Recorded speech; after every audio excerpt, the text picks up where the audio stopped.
Okay, we're going to get this webinar started today. Welcome to people joining us for the final installment of the Independent Jewish Voices Canada Firestarter Chats series. This has been a really incredible series of events that we've been putting on throughout the month of October, bringing together some of the most exciting voices in the Palestine solidarity movement. And today's event is particularly exciting. We're going to be joined in just a little bit by Rafeef Ziadah, who is an incredible Palestinian spoken word artist and organizer. I'm going to introduce Rafeef in just a little bit. She's going to be performing some new poems for us. We're going to be hearing some of her older poetry, and she'll be in conversation with IJV's very own Lia Tarachansky, a wonderful filmmaker who I'll also introduce in just a little bit. But yeah, first, just a little bit about this event series. It's been an incredible ride. I mean, I really would encourage people to go back and check out some of the videos from some of the previous events that we did. They're all up on our Facebook page at Independent Jewish Voices Canada. We had Kareem Samara, who is an oud player and organizer based in London, come on earlier in the month. We had the Radical Jewish Calendar come on to talk about their calendar for the year 5781, which is really phenomenal. We had Nidal El-Heri, who's an incredible Palestinian illustrator and visual artist, do an artist talk with us. We had 47 Soul in the house to talk about their new album, Semitics, and the history and politics of that band. We had the Trave podcast. So this has been a really incredible series, and I hope people can check it out, and I hope you're excited for today's event. I wanted to really thank the group Academics for Palestine at Concordia University in Montreal for co-sponsoring this event with us today, and all of the incredible organizing that they've been doing and the support from them. So do check them out. They have a Facebook page, Academics for Palestine at Concordia. They're doing incredible work. Hats off to them. Just to tell everyone a little bit about, excuse me, a little bit about Independent Jewish Voices Canada, who's organizing these events. So my name is Aaron Lakoff. I'm the communications and media lead for IJV. Maybe some of you are familiar with us, maybe some of you aren't. We are a national Jewish organization founded here in Canada in 2008.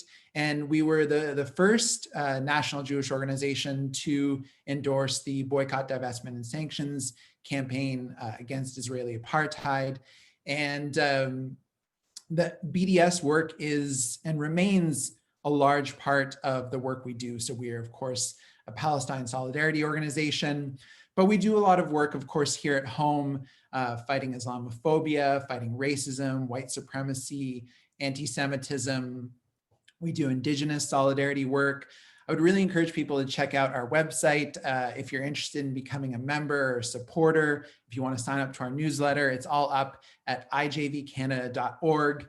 And I'll post a link to that in the chat in just a little bit so you can see.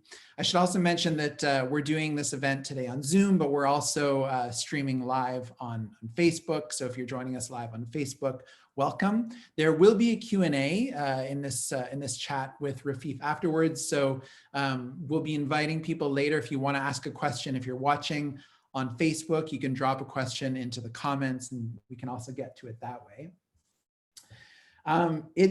It's been a big week for us at IJV. I think it's been a really big week in a lot of places, but I was talking a little bit about our BDS work. So I'd say that that's more of like our very active and constructive work in terms of building solidarity and engaging in solidarity with the Palestinian people. We are, of course, involved in some defensive work too. So making sure that we defend a space where we can still continue to speak out, in support of Palestinian human rights here in Canada and around the world. And so a big part of that has been a campaign we've been doing over the last year against what's known as the IHRA, so it's the International Holocaust Remembrance Alliance, and their extremely flawed and dangerous definition of anti-Semitism, which seeks to conflate criticism of Israel and Zionism with anti-Semitism. And so perhaps some of you have heard that the IHRA definition was proposed as a piece of legislation in Ontario. So it was Bill 168, referred to as the Combating Anti-Semitism Act. And it was supposed to go before committee this week so that the public could actually weigh in on how dangerous this definition is. Several IJV members had lined up deputations. A lot of our ally groups had as well. So the Palestinian Youth Movement, the Toronto BDS Network, lots of labor unions were ready to weigh in to challenge this definition. And basically that was all killed by the Doug Ford provincial government in Ontario, who quashed the bill, but at the same time adopted the IHRA definition through an extremely anti-democratic order in council. We were a little bit perplexed by this and caught off guard because order in councils are very, very rare. So what's interesting to note about this, I don't want to speak in detail, but order in councils are not pieces of legislation. It's not law.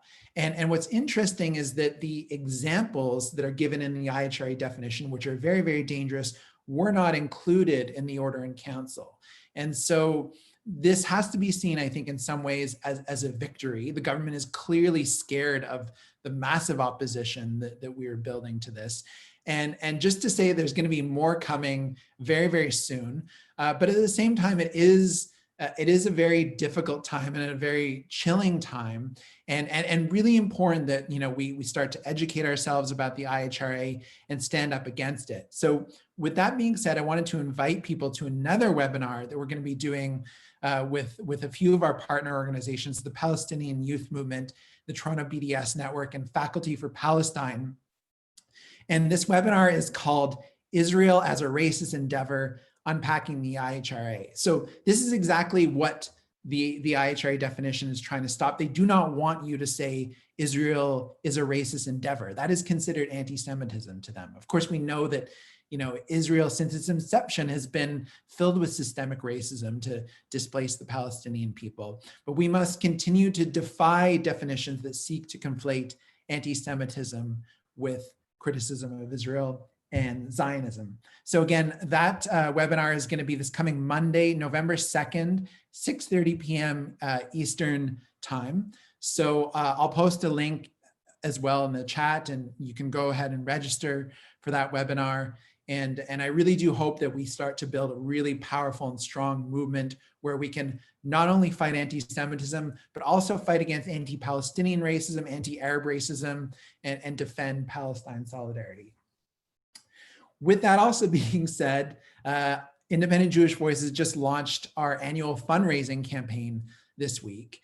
And if you enjoy these kinds of events like the Firestarter chats, or if you want to support this kind of work we're doing to defend this space for Palestine solidarity, to fight against colonialism, anti-Semitism, white supremacy at home, I would really, really encourage you to make a donation to IJV to make sure this work can continue.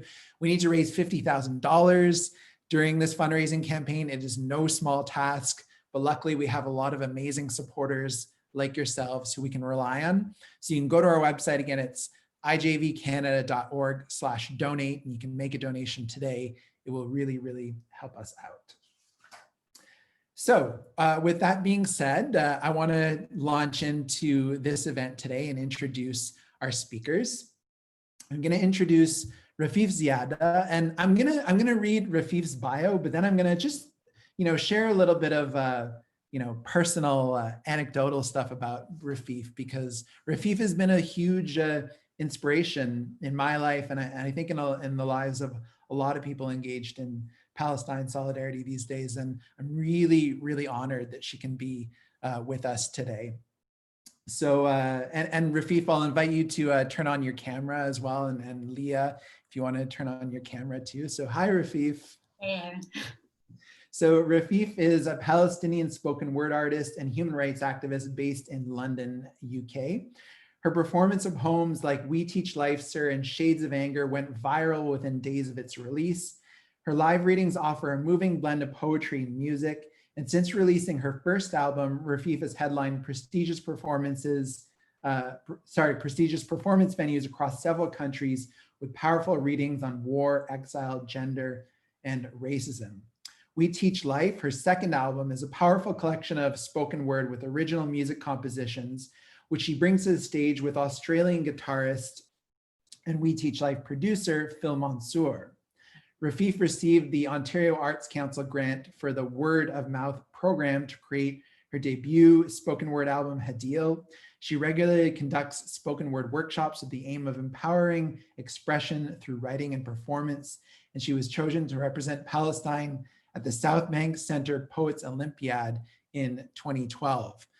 Not included in that bio is that Rafeef also just launched a book yesterday on revolutionary feminisms, which she edited. She just launched a third album, or it's about to be launched. Okay, so we'll be talking about that today. And so Rafeef is amazing. And like I was saying, just on a personal level, I got to know Rafeef around 2006.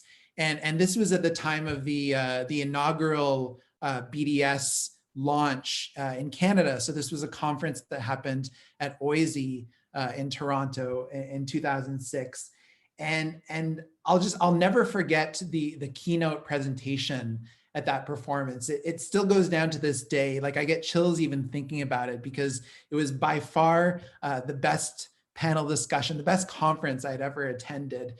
And so Rafeef, who was one of the lead organizers of BDS here in Canada and the Coalition Against Israeli Apartheid at the time, kicked off that keynote presentation. And it was Rafeef, and then Jamal Juma from Palestine, and Salim Vali from South Africa. And Rafeef got up and delivered this amazing speech to open the conference, but also, brought in her spoken word poetry. And it's just one of those moments that kind of crystallizes in history. And I think that sets off an inspiration where you're like, this is a movement that I cannot abandon. Like, this is something that, we're here for life.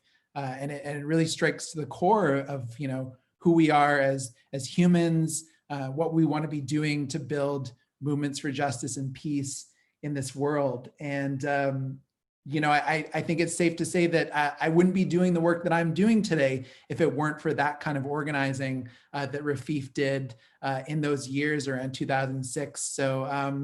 So again, I'm very, very touched that you can be here, and for all that you've done for Palestine and for building the Palestine solidarity movement throughout the world. So welcome and thank you, Rafeef. Thank you so much, Aaron. You're about to make me cry before we've even started. It's so nice to see your face. And thank you, Lia, so much as well for doing this with us. I was meant to come to Canada recently in April, and I was looking forward so much to seeing everyone. So thank you for giving me the opportunity to connect with people in this way. Indeed. Yeah. Well, I mean, of course, it's, the world is a different place right now with coronavirus, but like I've been saying in these events, they give us a little bit of a chance, at least, to connect across borders in ways that we haven't really done so before. I'm going to introduce now our moderator for today's discussion, Lia Tarachansky.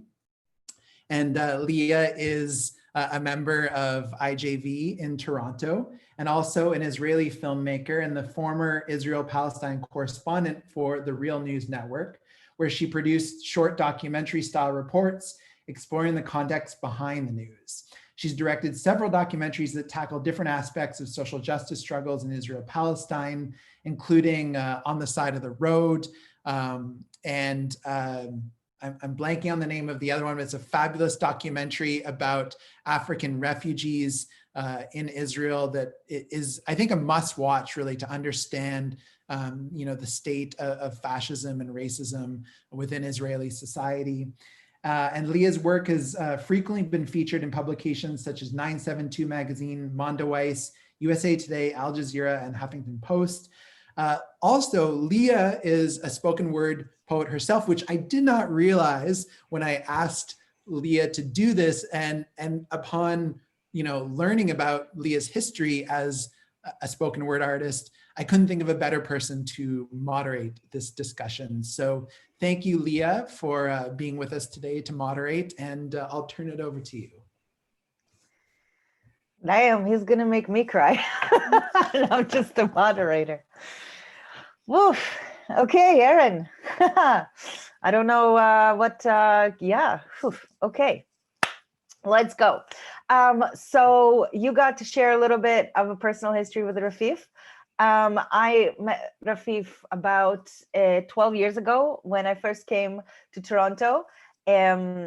I came here to work with the Real News Network, and because I was already pretty BDS involved, I thought I'll join this thing called Kaya. And I remember the Coalition Against Israeli Apartheid's organizing meeting had like 3 activists just coming to organize. And I thought, wow, this is amazing. This is something powerful. So I think that's and of course, that meeting that I went to was moderated by Rafeef, and I was like, wow, this woman is power. And then a few years later, after Operation Cast Lead, watching We Teach Life, sir, was incredibly moving. And of course, Rafeef, you rose to international fame with that poem. And I think that while we're going to play quite a few poems today of yours, we're going to skip that one just because we assume that many people have already watched it. If you haven't seen We Teach Life, sir, go right after this webinar and watch it. You will be joining 1 million other viewers, which, by the way, poetry is probably my favorite thing on earth, but I have never seen a poem that has 1 million views.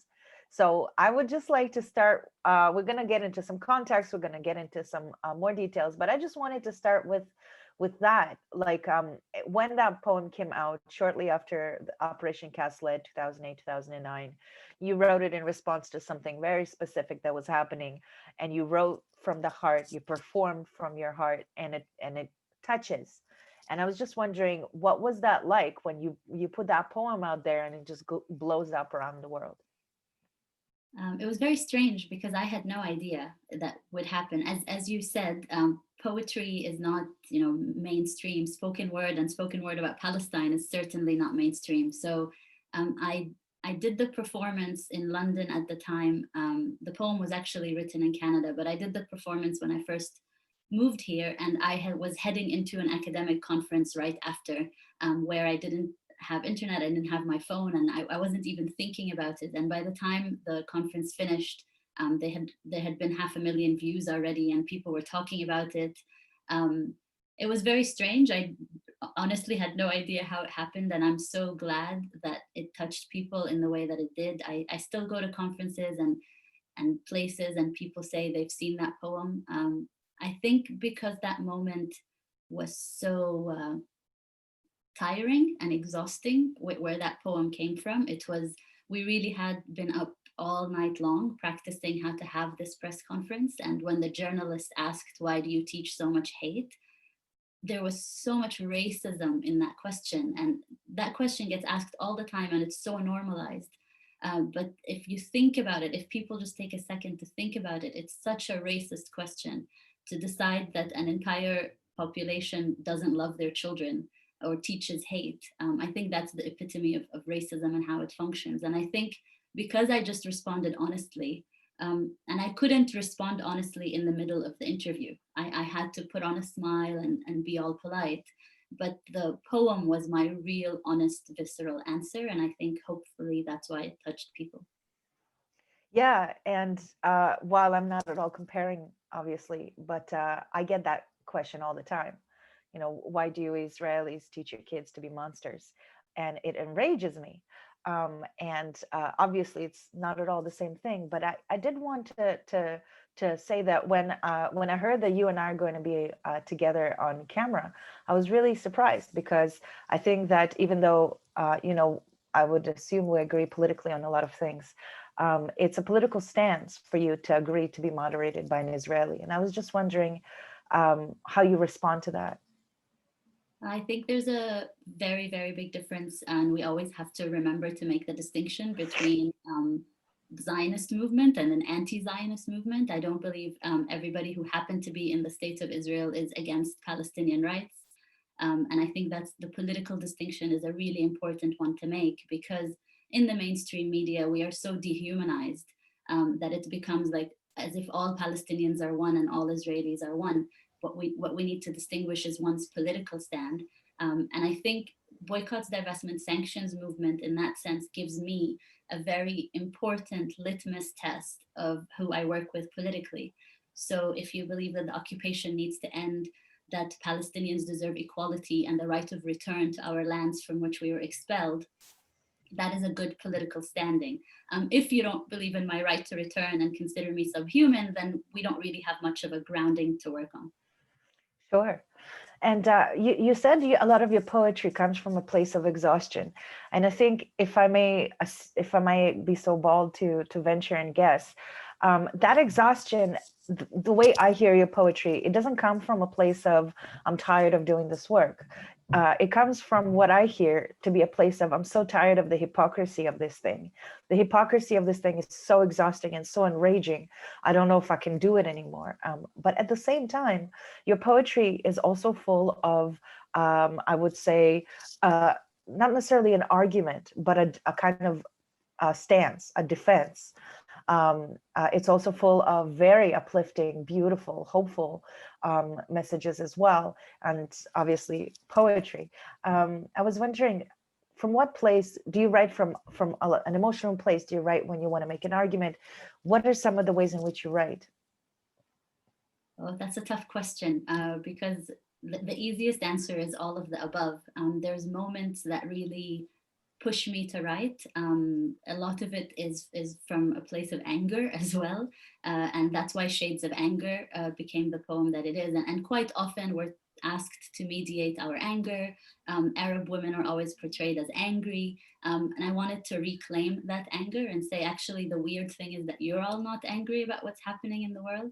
So certainly there's an anger, there's a sorrow, there's a hopefulness that I think for me is really important to keep, that comes just from growing up in the family that I did. Through all of the exiles, we had incredible women who kept us together, who fought against so many odds just for us to survive, just for me to be able to speak English right now to you. And I think that kind of remembering that kind of everyday survival for me is extremely hopeful. I thought for a while after Teach Life that I needed to only write optimistic, happy poetry because people were so rah-rah. But then in the second war on Gaza in 2014, I wrote a poem called If My Words. And that one is sort of a continuation of Teach Life, but in a different direction, because I got a call from somebody in a hospital in Gaza saying, why don't you say something? We're dying, the situation is so bad, we can't even, there's so many bodies, we can't even bury them at the moment. And I felt like poetry is not what's needed. And I wrote If My Words because I was hoping any word I write could stop any of the massacres that were taking place. So it's, yeah, it comes from a bit of everywhere. Would you be interested in sharing it with us? Oh, If My Words is really long and I don't have it at the moment. Okay, well, in that case, I will. It's online if people want to check it out. Okay, and I will inch us a little bit closer towards another poem of yours. The reason I wanted to touch on the hypocrisy and the rage-inducing hypocrisy, the reason I became a journalist as well, is that it's so blatant and it's so astonishing how the reality plays out and the violence is imposed and the power dynamic is entrenched and the colonial theft continues, and yet we're put in these boxes, these two boxes of conflict between two people who come from these warring ethnicities that just fight forever, and that's just who they are. It's in their blood. And they just hate each other for some reason. And if they just got over it, like little kids get over their fight, everything will be okay. And, coming to Canada is a place where there's very little outward conflict between the settlers. Everything is presented very calmly. It's almost rude to have a political opinion. It's definitely not publicly acceptable to start a political conversation, let alone about Israel and Palestine. And I was just wanted to bring us, like, what was it like? How did your family end up in Canada? What was it like for you to say, to basically respond to that kind of, I would say, silencing? If you think there's polite conversation in Canada around politics, you should check out the British. it takes around 2 hours to get into the conversation. Anyway, it's quite different.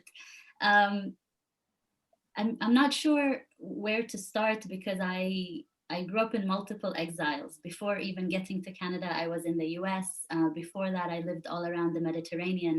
So it's been a long journey of exile, and in every country you sort of have to learn and adapt and figure out how to do politics and how to speak about Palestine in a new context. In Canada, what was really difficult was the silencing we got from the state level and from universities when we would organize on campuses. That because of this veneer of multiculturalism and liberalism that Canada has, it's sometimes very difficult to point to this silencing and racism against Palestinians, against Arab communities, against indigenous communities. It's all hidden under a very liberal, multi-culti veneer. And that's one thing we had to really adjust to in terms of our organizing, how to think of our organizing and how to conduct it. Yeah, and you chose to start a coalition called the Coalition Against Israeli Apartheid as part of a movement that eventually launched Israel Apartheid Week around the world. And you were in that crux, in that particular moment where the BDS movement was really blown up a lot, not in no small part thanks to your work. I was wondering, in those moments when you first started to perform your spoken word, you became very, very politically active.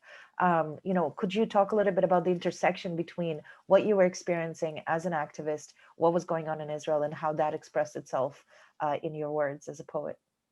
Sure. I mean, the first thing I would say is that the work that happened in Toronto and more broadly in Canada at the time, beginning to build the boycott, divestment, and sanctions movement was really a collective effort. And I see many of my comrades who were with me in Toronto at the time watching us today. And I think when the stories of movements are built, usually a few names are highlighted, but I was very glad that when we built the Coalition Against Israeli Apartheid, we really tried our hardest to make it a collective effort where everybody was contributing whatever they could. And I think in thinking through other experiences, that idea of building a space where everyone can contribute what they can at the time that they can, and where we are not just judgmental and accepting of what people can give at specific times is really useful and has really stayed with me from that experience. I also think that was a very particular historical moment where the narrative around Palestine was changing. We were getting out of the occupation only paradigm. The Oslo Accords were clearly falling apart. The Second Intifada had started. There was also a major anti-war movement, the anti-war on Iraq. So the conversation around anti-imperialism was really shifting, and Israel was seen as part of the imperialist network within the Middle East region. The brutality of the Israeli state at that time, with the beginning of the Second Intifada, that was very harsh, and there were various massacres that took place in refugee camps, really catalyzed us to think differently beyond the Oslo framework and beyond the occupation-only framework. Many of us who were working were also Palestinian refugees, and the right of return was central to our narrative.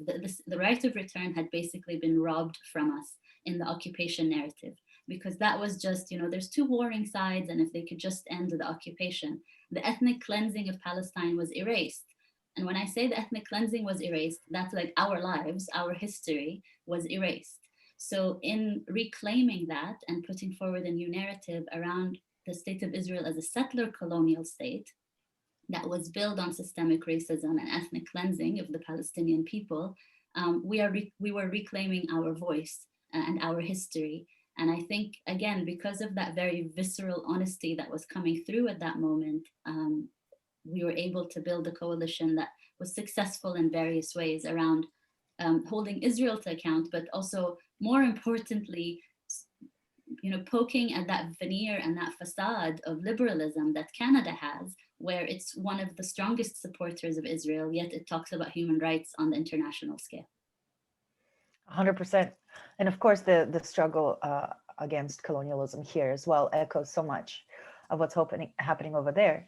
But the things that you just said are, I think, really prepared us for one of the poems that we thought we would share with the audience.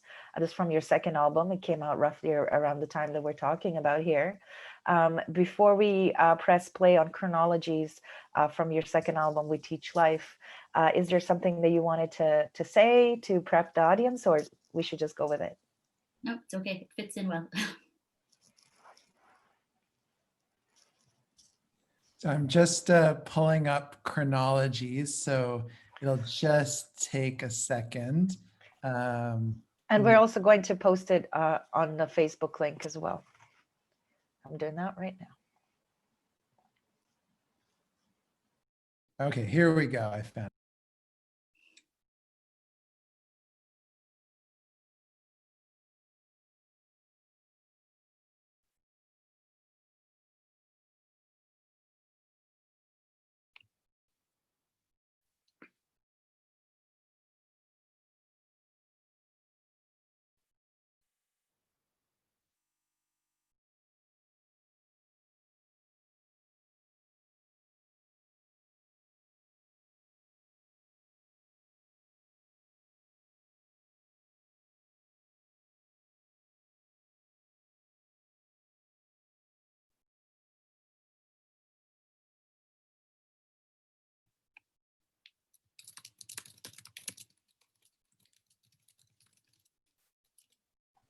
Just 1 second as we figure out the sound.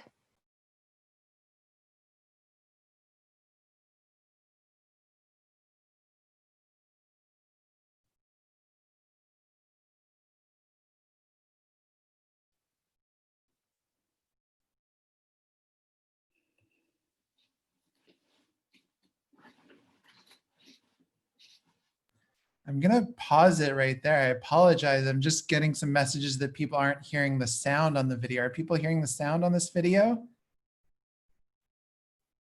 No, the sound doesn't work. The sound was not working. It wasn't? Okay, so here, why don't we, apologies for the technical difficulties. I'm gonna try it one more time. I'm gonna run it back to the beginning of the video, and we'll see if we can get this working on. Aaron, I think there's just a button to enable sound as well when you share screen. I see. Okay, let's try it one more time. You hearing it now? Yes. Okay, we'll run it again. Apologies for that.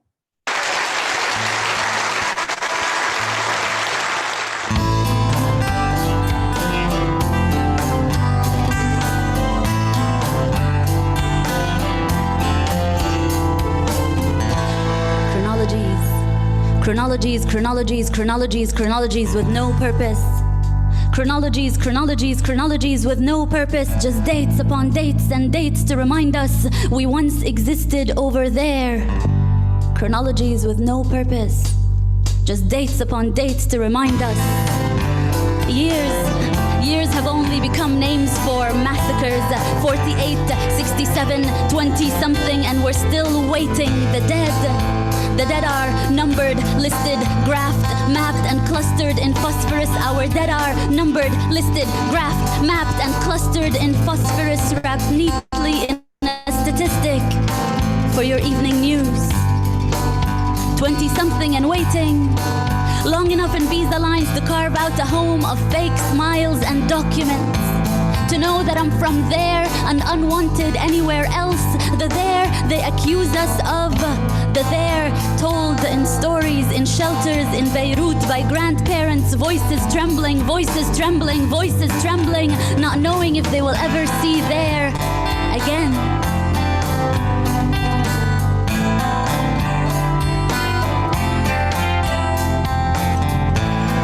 something and waiting to negotiate or not negotiate, to apologize for our own nakba, to pray forgetfulness and be practical, child, be pragmatic, child. The refugees are the last stumbling block, so they will negotiate us away.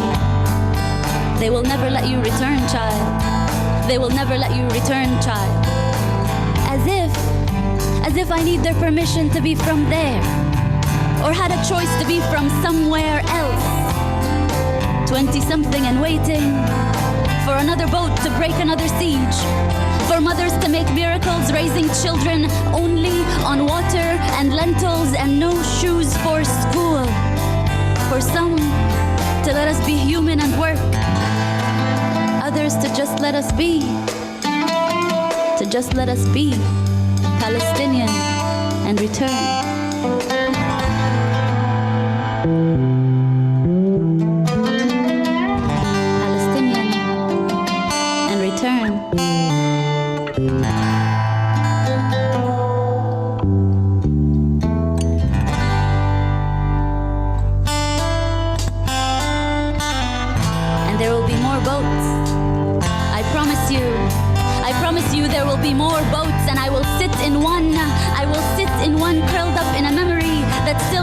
Of lead and concrete, and my children, they will learn to play by the beach in Jaffa.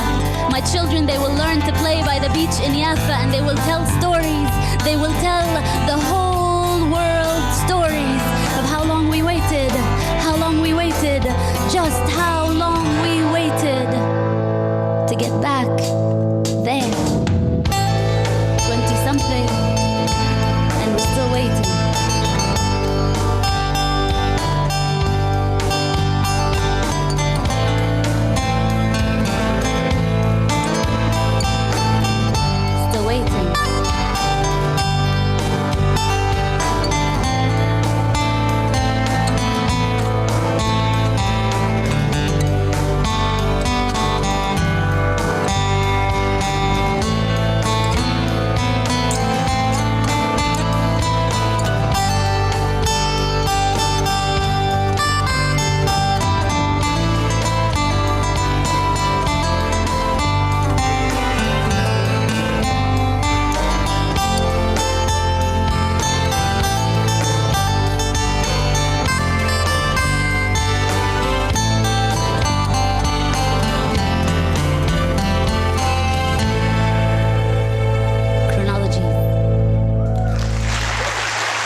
Just before I move on, what's it like for you to watch your performance?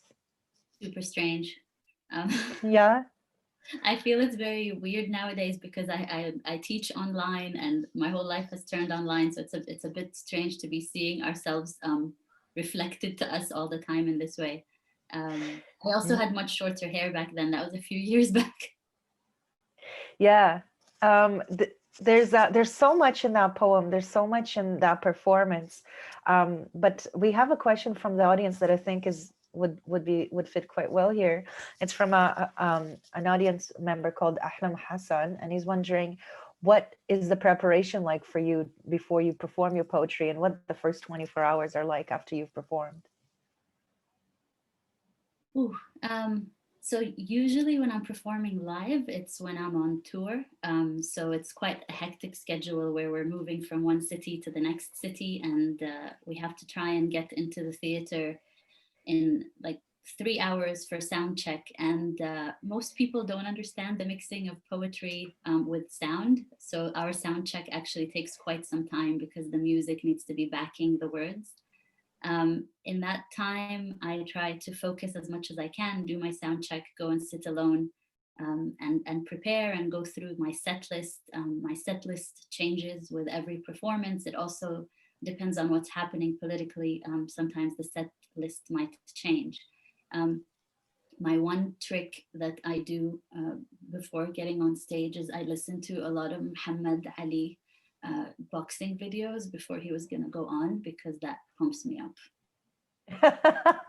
That's fabulous. And the 24 hours after? Right after the events they're actually quite exhausting. It's the performances themselves are really quite emotional. I'm not an actress who's on stage embodying someone else. It's very much like me on stage, and the stories I'm telling are quite hard to tell. So I just take some time off. Most of the time I can manage 10 minutes before I go outside and meet people and talk to activists and start discussing organizing.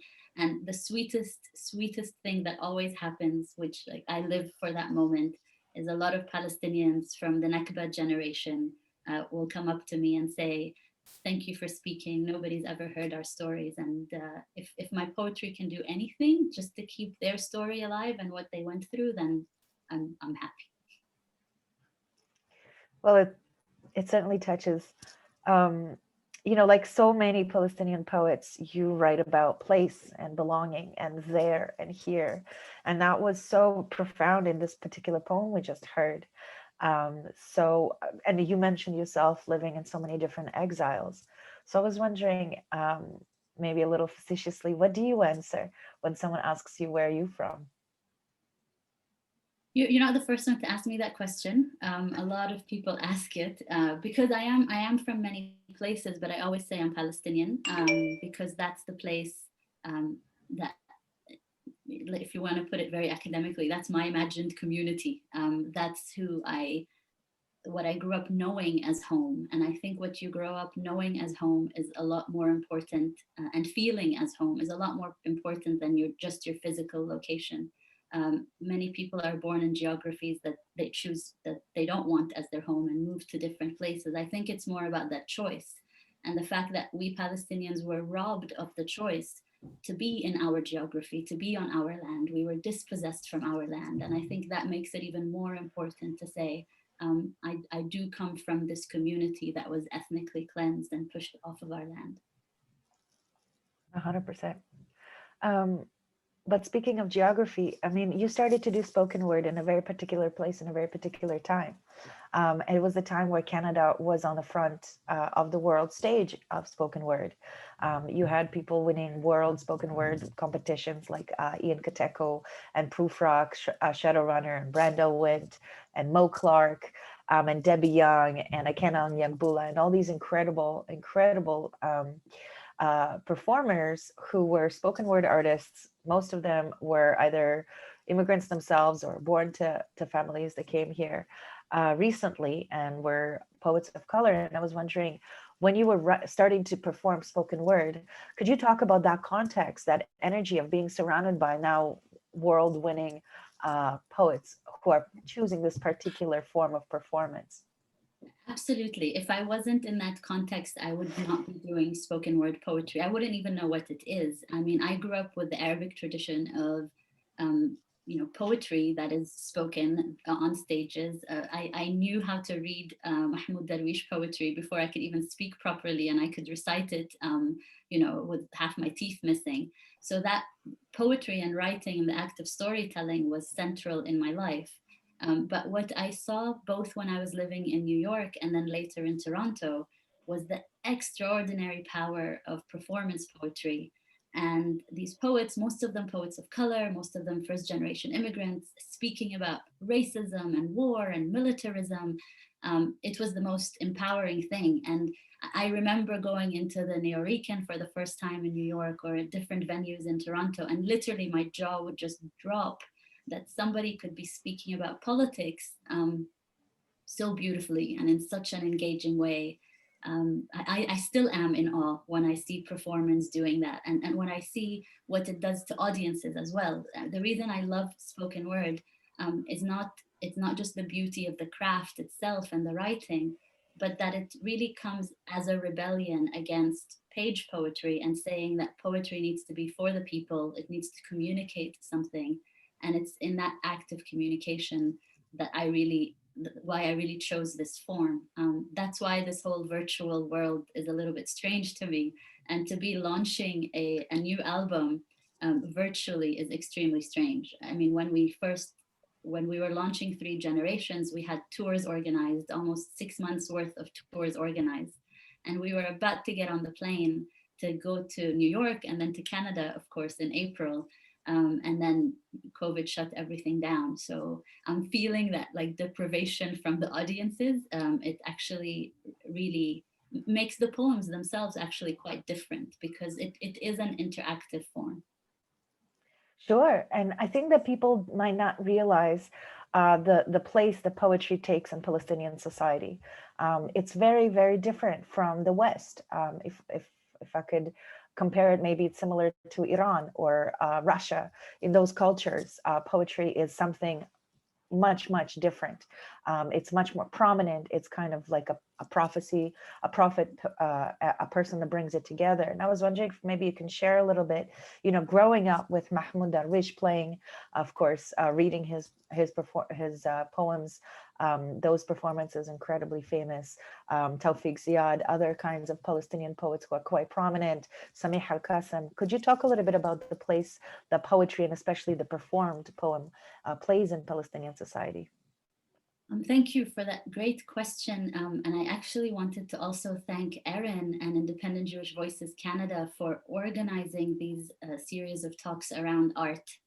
Because I think in a lot of our activism around Palestine, we sometimes forget the very, very important aspect of resistance culture and cultural production when it comes to both maintaining identity, maintaining history, but also continuing to resist.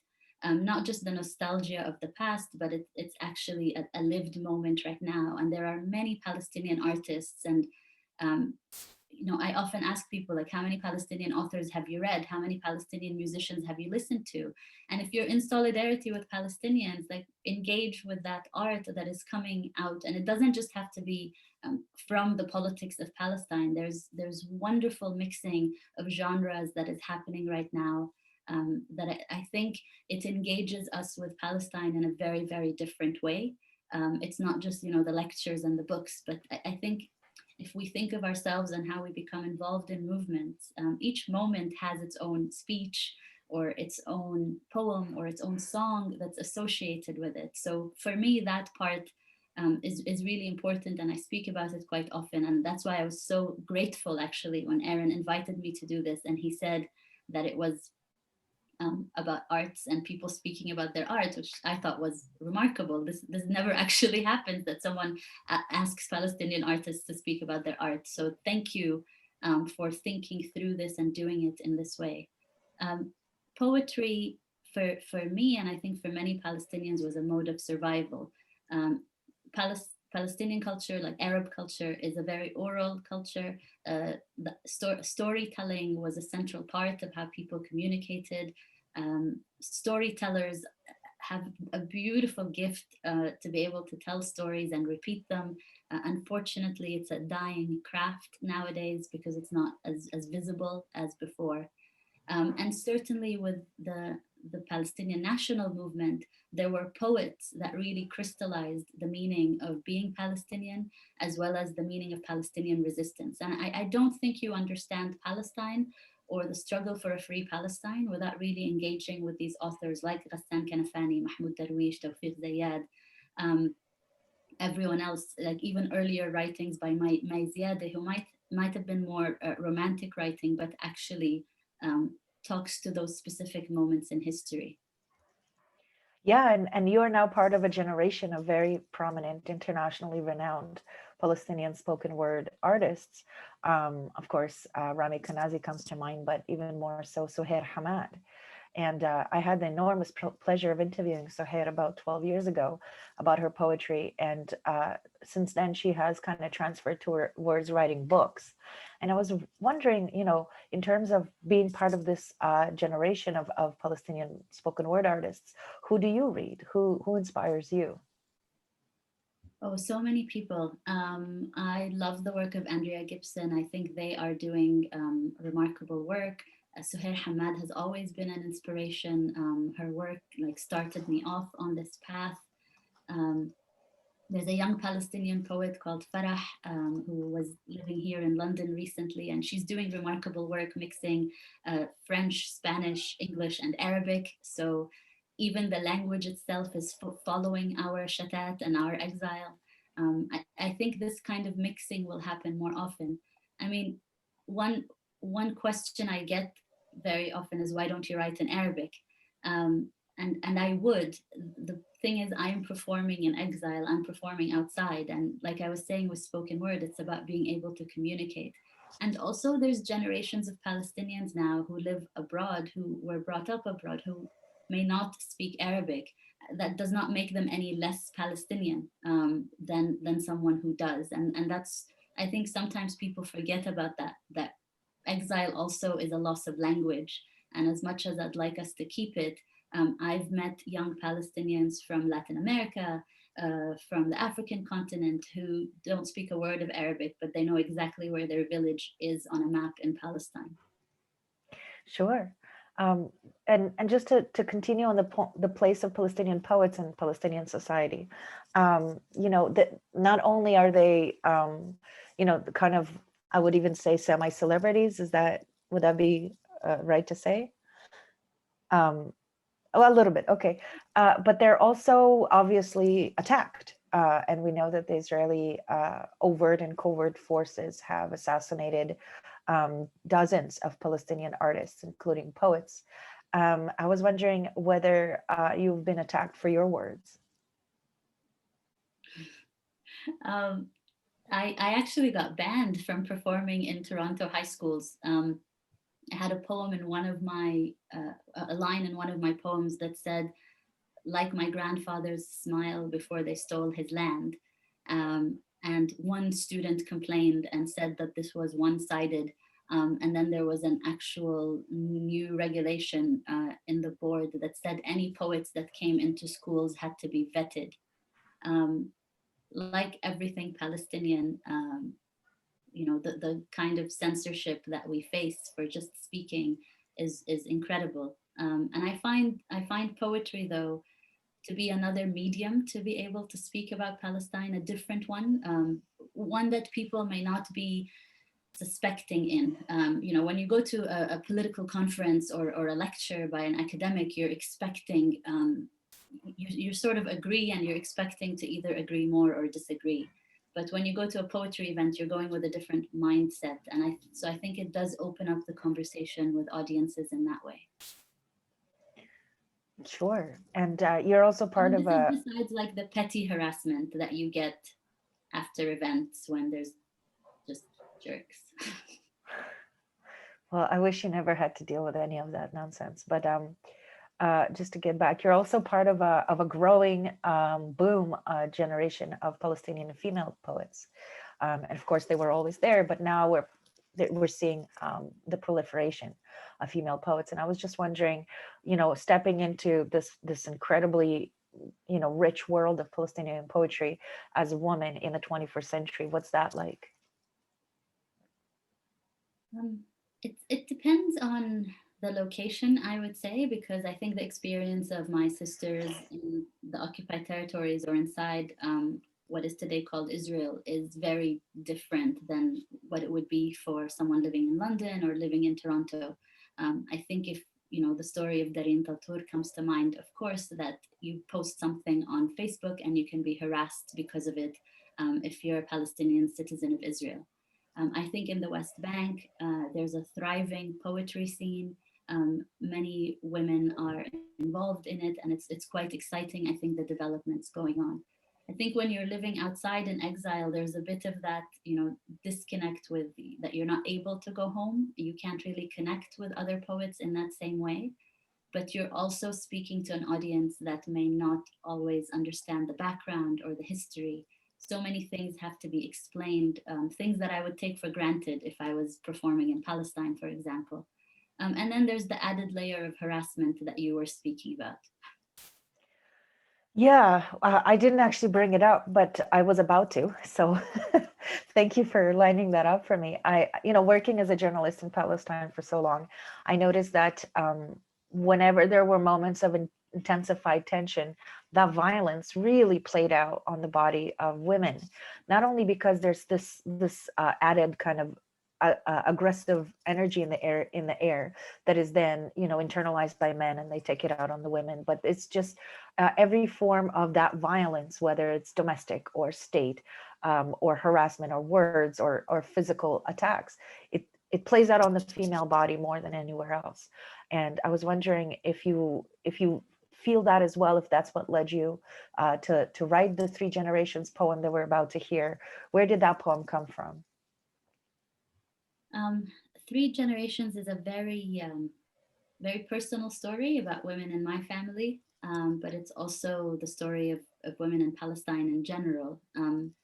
And that burden of carrying out survival in a highly militarized situation, where a lot of the Zionist mythology also plays against Palestinian women in discussions of demographics, too much childbearing. Like, it is our very bodies that are considered a threat. Like, when someone talks about a demographic threat, they are essentially speaking about my body being a demographic threat to them, my children being a demographic threat to them. So that very embodiment of that racist discourse that gets laid out on us, of course, plays out on Palestinian society too, and some of it gets internalized in very horrific ways. I've been very excited and proud to see more recently the Palestinian feminist movement, Tal'at, some incredible work happening between Palestinian women in 48 Palestine, in the occupied territories, and in refugee camps outside, speaking out against violence, domestic violence, against Palestinian women in our own homes. And I think for a very long time, there was this idea that we have to be silent because of the national cause and say nothing. But actually what we saw was, with the intensification of the occupation, that kind of violence also intensifies. And we do need a feminist movement to speak out against it.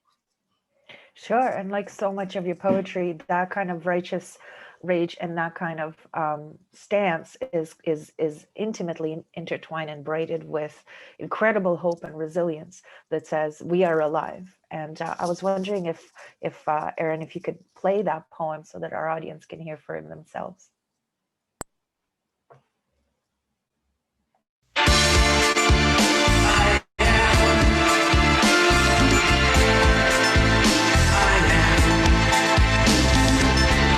Every inhale, I am 3 generations of women who never made it past 40. I am 3 generations of women who never made it past 40. Erased, one way or another. Bullets or memories of bullets stole them from us. I am 3 generations of women who never made it past 40.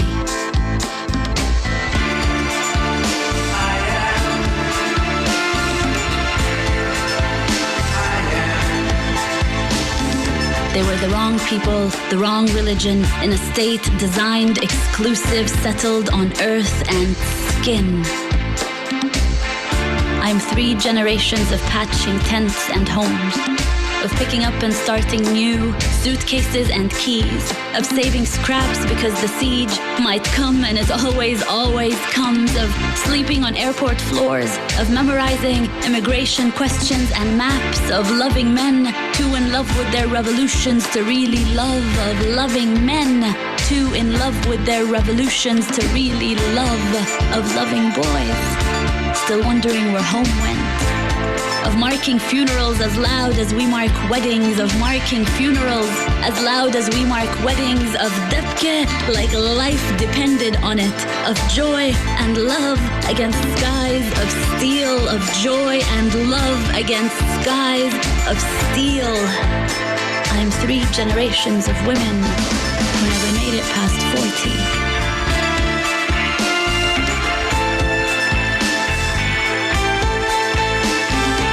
Every exhale, I am their every sigh by a window, every bus ride to the prison waiting room, every hug long enough to be broken by a soldier, every trembling hand searching in the ruins, every candle, every notebook, every za'atar sandwich between the notebooks, every exam with no electricity, every whisper and kiss under the blankets so the kids won't hear it. every angry stare at a checkpoint, every made-up lyrics because my mother spoke in poetry but could not remember songs. Every breath and every gesture, every meal, rough hands yet gentle. Every braid, fingertips dancing through thick black hair. Every braid, fingertips dancing through thick black hair. They are with me. They carry me.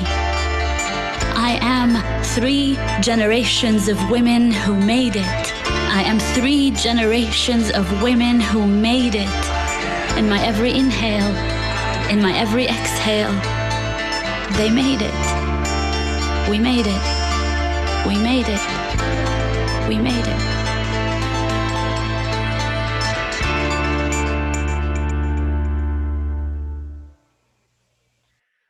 Oh, thank you. I just wanted to, you know, maybe before we launch into the poem specifically, you know, the video I thought was stunning, and you know, those of us in Canada recognize obviously Yafa Jarar, also Hawida Raf. I was wondering if you can talk about some of the women in your video. Thank you so much for recognizing the video. It was really a project of deep, deep love. As I said, when we launched 3 Generations, we did not expect for there to be a global pandemic going on. So we hadn't really prepared videos. We were going to go perform live. And once we knew we were in lockdown, we started thinking, well, how can we do this? And how can we get this out to the world? And then we thought, why not make it a collective project and just ask Palestinian women from all over the world to participate. And I'm so grateful for all the wonderful, wonderful women who participated. You'll notice some of them are Palestinian writers and musicians as well. My biggest gratitude is to the grandmothers and the great-grandmothers who participated. I have to say there's a few people in that video who are actually alive before the State of Israel was created. So we have generations before the Nakba all the way to young children. So to all the mothers as well who participated. It was a real collective effort. We got photos from all over the world, as far away as Australia, Latin America, because we were also highlighting the diversity of Palestinian women. That we don't all have just one singular experience. We're not all in the West Bank and Gaza. There's Palestinian citizens of Israel. There's those of us in exile. So we wanted to show all of that diversity of who we are. And I hope we managed it in the end, and I hope people watch the video and share the video. Yeah. Yeah, I feel like you did. I would like you to share a little bit more about what you mean when you say we made it in the poem. It's about survival. I think sometimes we think of, not to put it very bluntly, we think of massacres and death as a singular moment in time and that people are lost and that's the end of the story. We don't think of generations and how death and that kind of destruction and that kind of theft of your very livelihood and what makes you exist as a community is inscribed in generations. It's inscribed in bone and on skin, and generations live with it. But we also survive it. We're not just victims. And I think there's sometimes a way of projecting Palestinians simply as victims. And this is something I completely reject. And I even reject solidarity that comes from that charity perspective. We are a community in struggle. Those of us who have survived are survivors and we made it. But everyone who's passed, we still hold in our every breath. They're what keeps us going. Their story keeps us going. And that's where that line comes from. And I feel like often as women, not that I'm trying to write myself into the Palestinian experience, but I'm certainly a woman. And I think I am anyways.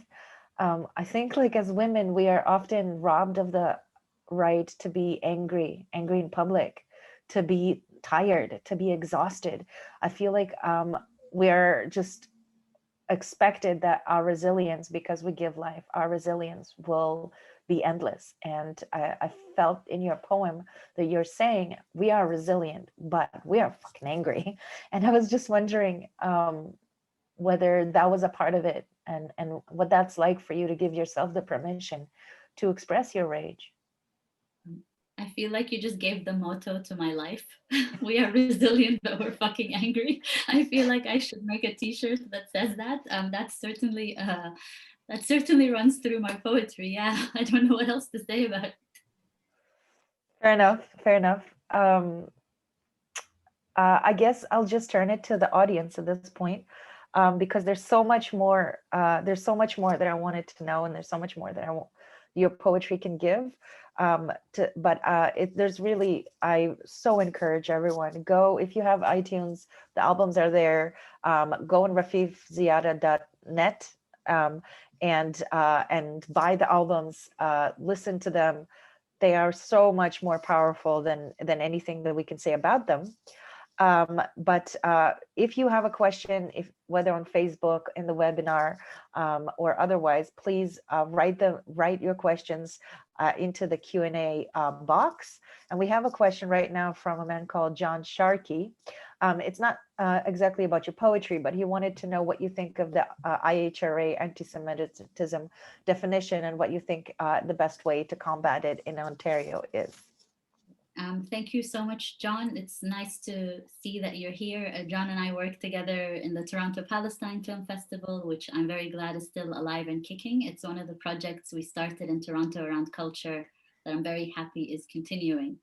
I think that there's a lot of people who have written and extensively talked about the IHRA definition, where it comes from, its background. For me, what Aaron said earlier, the section around you cannot call Israel a racist endeavor is really dangerous. It aims to silence Palestinian history, essentially. Actually, on this new album, I have a poem called Define, because here in the UK, of course, there was a huge scandal around the IHRA definition. In the Labour Party, it became one of the major sticking points for the Corbyn leadership. I don't know if some people have heard, even today, Corbyn was kicked out of the Labour Party.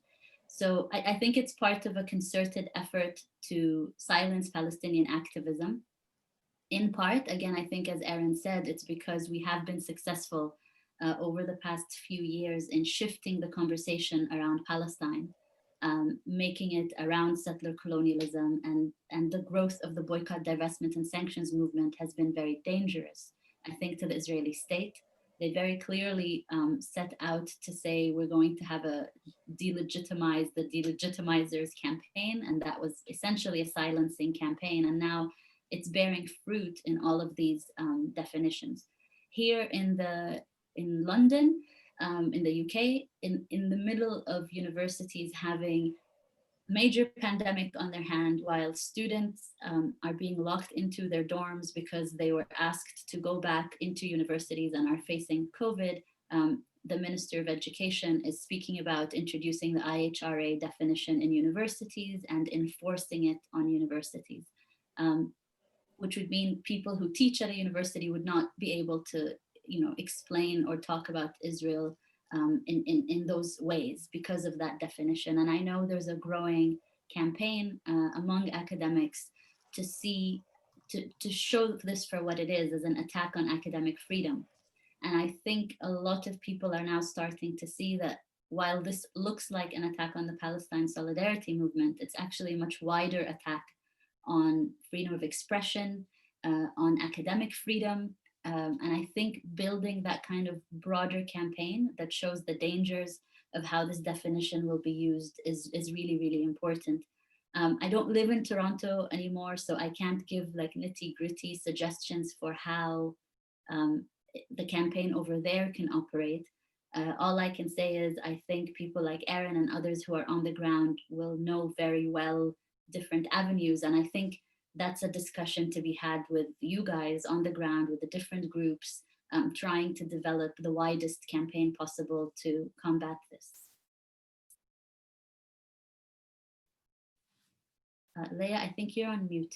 Sorry, I was just saying 100%. And I also feel that, as an Israeli, as a Jewish woman and as a granddaughter of survivors, as someone who lost almost my entire family in the war and in the Holocaust, it's enraging to see that a powerful cabal inside of a very particular political movement is claiming hegemony over how to define anti-Semitism and how to allow speech around it, when it basically says the only way to be a Jewish person is to be a Zionist. The only way to avoid being an anti-Semite is to support Israel unconditionally.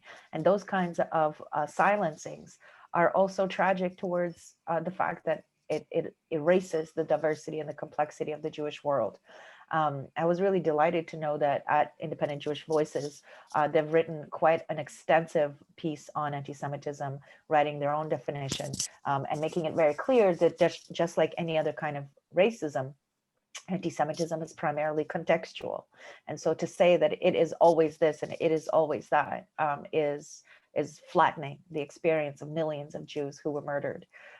So I'm really glad that IJV is part of the effort in fighting it. Aaron, do you have any more questions from the audience? I do, and thank you so much again, Lia, for moderating that incredible conversation. I don't think I'm alone in saying that was extremely inspiring and riveting and energizing. I just dropped a link to Lia's website in the chat. So if people want to go check out some of Lia's work, her films, her documentaries, please go do that. I also dropped a link again to Rafeef's website in there where you can find her albums and her work. So again, we'll do a bit of a Q&A right now. And if you have a question, you can type it into the Q&A box if you're on Zoom. If you're joining us on Facebook, just drop a question into the chat and I'll try to jump between windows and get to those questions. So we have kind of for me, it's a special question. We have Nidal El-Herri, who's joining us, who did a Firestarter chat with us, and it was so much fun because, yeah, I mean, for myself and for many of us, like Rafeef was saying, we don't get to talk about art and cultural production that often, and Nidal is someone who's been putting his art at the service of this movement for most of his life. And so Nidal says, "Hi Rafeef, when will you and I collaborate on visuals behind your poetry?" Thank you so much for that suggestion and question. And yes, it would be lovely to do that. I don't know when I'll be performing live again, so maybe it'll have to be not live, but something visual online, but that would be amazing. I'd love to collaborate. Having said that, right now, like most of my focus is on getting this album out because we have tons of copies of it that are sitting in my cupboard next to my za'atar, and it's starting to smell of za'atar, which I think is good actually. When you get the album, it'll smell of za'atar. But we do have a crowdfunding pre-order campaign going right now. So it's on my Facebook and website and everything. So if people want to help us out, so we could do more collaborations, please pre-order the album. Amazing. You also launched a book yesterday. I mean, it's just astounding, like everything that you've been doing, new albums, new books. And so we mentioned this just briefly in the beginning. It's a book you edited. I don't have the title offhand, but I know it's a compilation of revolutionary feminisms. Can you tell us a little bit about that? Sure. It's a recent book. It just came out. We had one of the virtual launches yesterday, but like leave it to me to have a great knack for timing. So both my album and my CD come out in the middle of a pandemic, right smack in the middle of lockdown.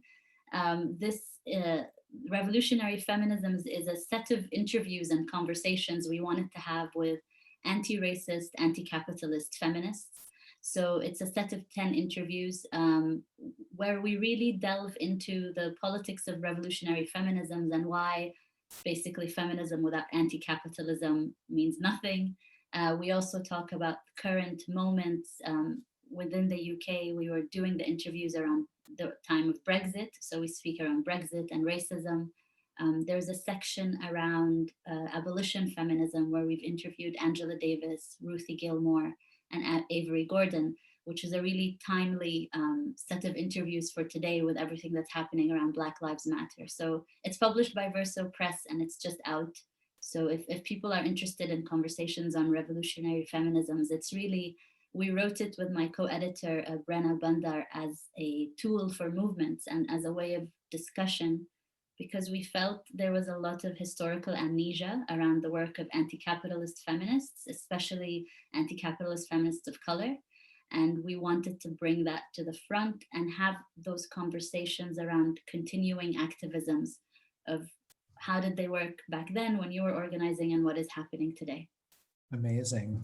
And so I would just encourage people, again, if you have a question, just drop it into the Q&A box.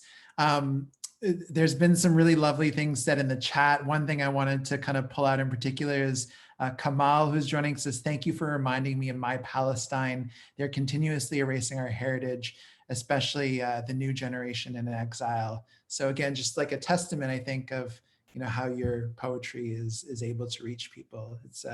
It's really special.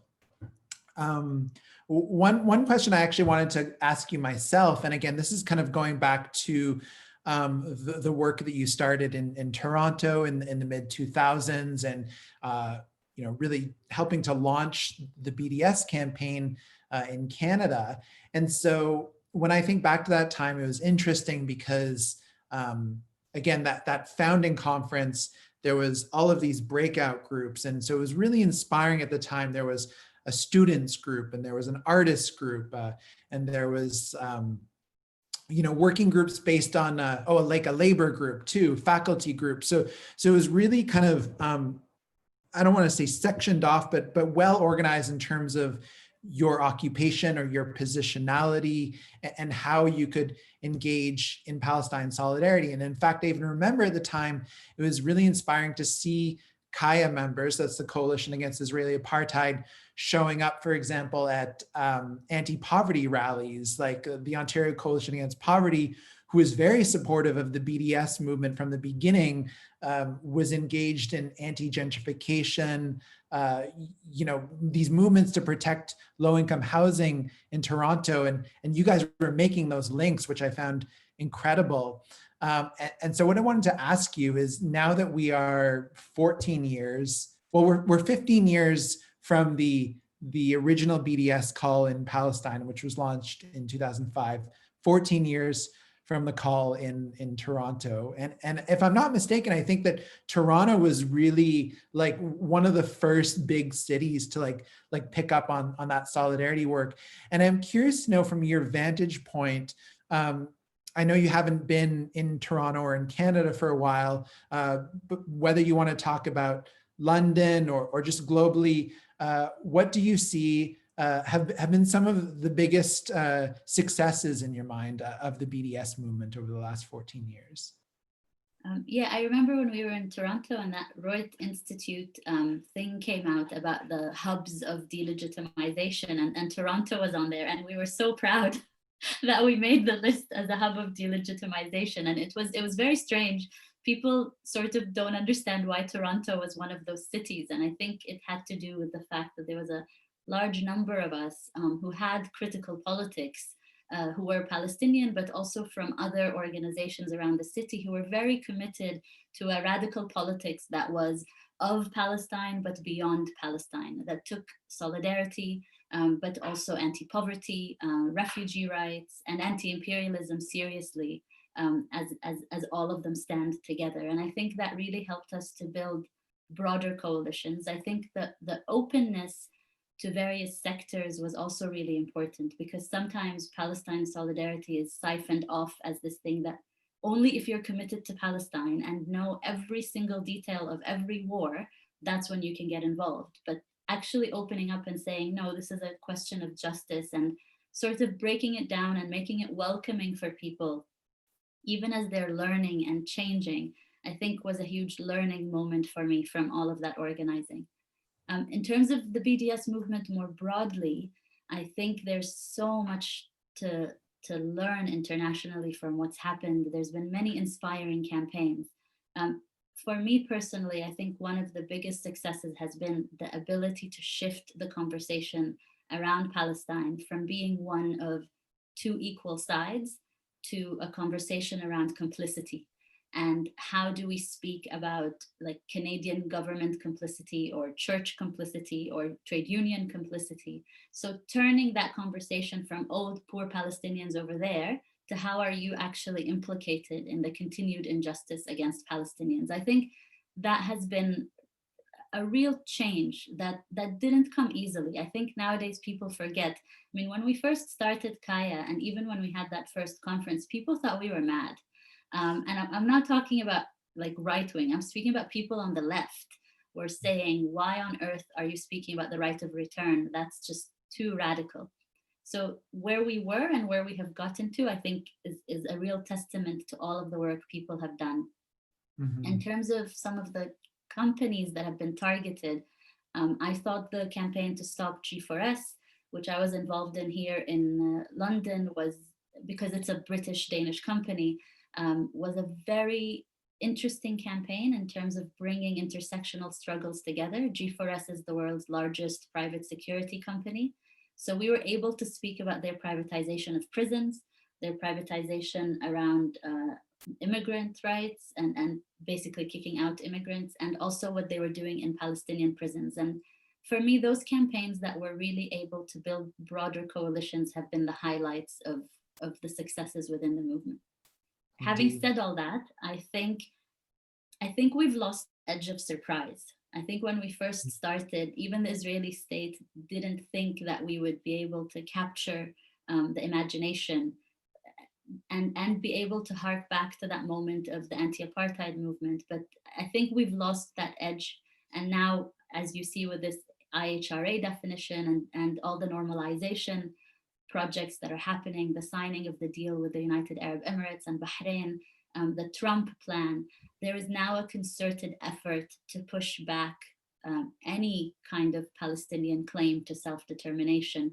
And we have to, I think, be ready, more ready for this moment now that we've lost that element of surprise. Mm-hmm. Actually, there's a really good question to kind of build off of what you were saying from Nidal, who asks, he says that the BDS movement has actually been growing in the Middle East and North Africa. And I'm wondering if you want to comment on that a little bit. I mean, it's interesting because at the same time, we're seeing this kind of collaboration, normalization, Sudan, the UAE, but at the same time, we know those governments don't speak for the people on the ground. And so I'm wondering if you can maybe answer that just by speaking a little bit to BDS movements in those parts of the world. No, absolutely. I mean, I think the movement at the grassroots level is continuing to grow. And I think in the Middle East, there's partly a reaction to what happened with Bahrain and the United Arab Emirates.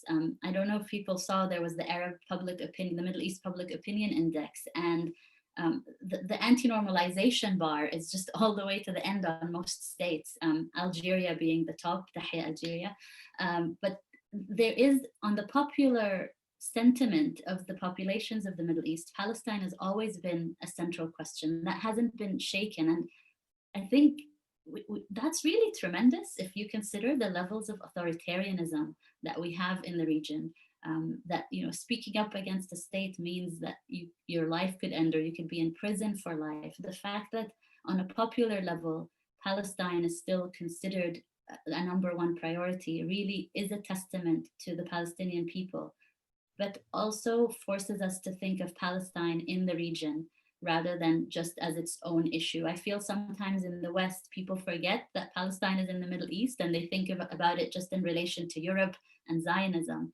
But Palestine was also ripped out of its natural surroundings in the Arab world. And this is why the moment of the Arab uprisings was really important. I don't want to go on about counter-revolutions and where we are today, but I think it's always important to keep that regional context in mind, especially now when we see these normalization gangs moving forward. Mm-hmm. And again, I would just really encourage people to attend our next webinar on Monday evening. That's November 2nd, 6:30 p.m. Eastern time. which we're organizing with the Palestinian Youth Movement and the Toronto BDS Network and Faculty for Palestine. We're going to be essentially defying the IHRA, taking it on head on. So the name of the webinar is Israel as a Racist Endeavor, which again is exactly the kind of thing they're trying to shut down through their IHRA definition. And so I posted a link to register in the chat a little while ago. It might be deep in the chat at this point, but you can also find it on IJV's Facebook page. So I'd highly encourage people to check that out. Rafeef, do you have time for a couple more questions? Yeah, sure, okay, sure. Wonderful. So this is an interesting question, I think, from Kathleen, kind of building on the intersectional movements that we were talking about a little while ago. So Kathleen asks, are Palestinians making connections with the climate crisis? The destruction of the planet is being caused by the same powerful profit-seeking forces who destroyed Palestine. And I mean, I would argue the destruction of the planet is being caused by people who have a profit motive to do so. But yeah, your response to that.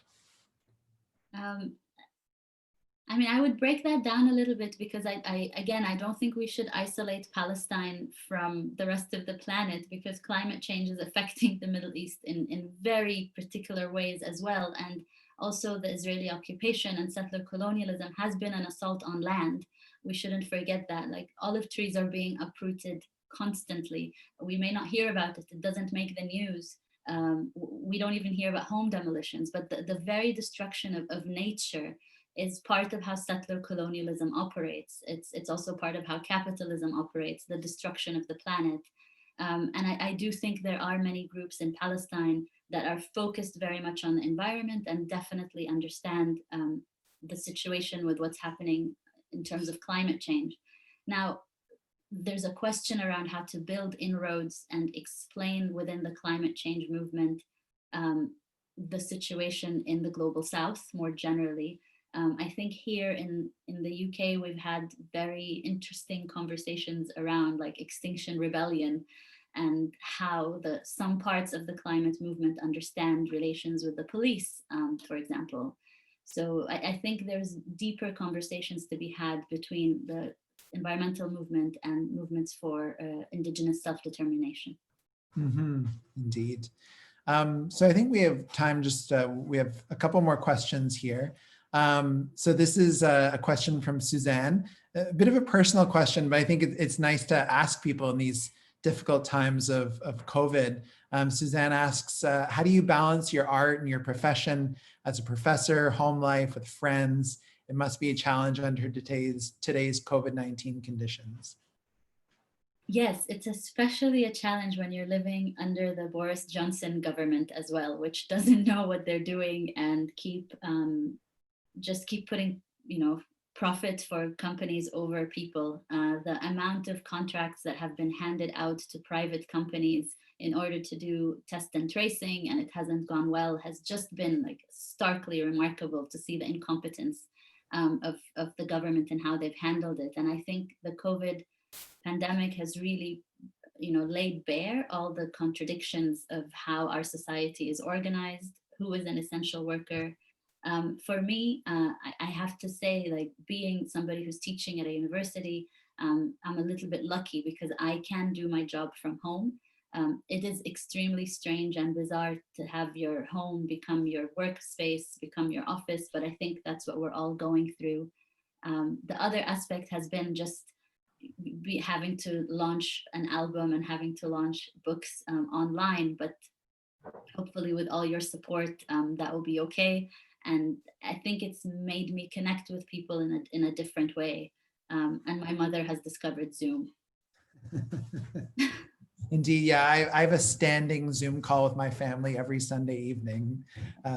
We must all be so used to seeing each other as like these little boxes on a screen right now. We'll take one last question before we go, and this one I really like. It's an anonymous attendee. They say Black Lives Matter and Indigenous resistors have recognized their similarities in resisting against the police, for instance. They see a need for unity between the movements. Are you encouraged by that? Oh, absolutely. I think our biggest hope right now and challenge is how to build unity amongst movements. whether it's indigenous resistance, Black Lives Matter, Palestine, but also broader movements around the Middle East or I should say West Asia and North Africa, for climate justice and just labor movements as well. The Arab uprisings were not a very long time ago, yet people are forgetting some of the basic demands for justice that people were calling for. So I think our main hope right now is to build these coalitions and act across our movements.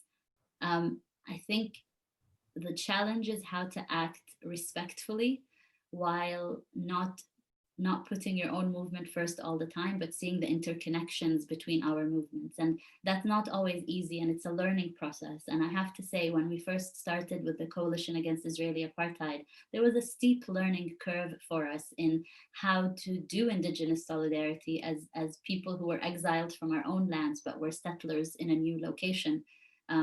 How do you act and how do you behave? How do you build movements?